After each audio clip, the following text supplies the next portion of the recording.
వేద జ్యోతిష్య శాస్త్రంలో గ్రహాల గమనం, గ్రహాల సంయోగం కారణంగా అన్ని రాశులు ప్రభావితం అవుతాయని మనకు తెలిసింది. అయితే ఫిబ్రవరి నెలలో జరిగే గ్రహ సంచారాలు కూడా అంతే ముఖ్యమైనవి. ఫిబ్రవరి నెలలో వ్యాపార ప్రదాత అయిన బుధుడు 3వ తేదీన కుంభరాశిలోకి ప్రవేశిస్తాడు. ఆ తర్వాత సంపదలకు రాజు అయిన శుక్రుడు ఫిబ్రవరి 6వ తేదీన కుంభరాశిలోకి ప్రవేశిస్తాడు. గ్రహాల రాజు అయిన సూర్యుడు ఫిబ్రవరి 13వ తేదీన కుంభరాశిలోకి సంచారం చేస్తాడు. ఆపై గ్రహాల అధిపతి అయిన కుజుడు ఫిబ్రవరి 23వ తేదీన కుంభరాశిలోకి ప్రవేశిస్తాడు. ఈ 4 గ్రహాలు కుంభరాశిలో సంయోగం చెందడంతో చతుర్గ్రహి యోగం ఏర్పడుతుంది. దీనివల్ల కొన్ని రోజుల వారికి అదృష్టం కలిసి వస్తుంది. వృషభ రాశి.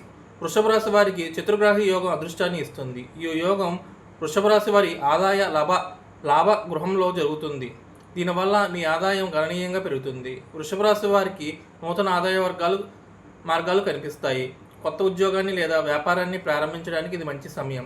వృషభ రాశి వారు మీ చదువులలో సానుకూల ఫలితాలను చూస్తారు. పెట్టుబడులు మీకు లాభానికి తెస్తాయి. మిథున రాశి. చతుర్గ్రహి మిథున రాసిన వారికి సానుకూల ఫలితాలను ఇస్తుంది. మిథున రాశి వారి కెరీర్, వ్యాపారం అభివృద్ధి చెందుతుంది. యోగం మిథున రాశిలో కర్మగృహంలో జరగడం వల్ల మీ పనిలోనూ వ్యాపారంలోనూ పురోగతిని సాధిస్తారు.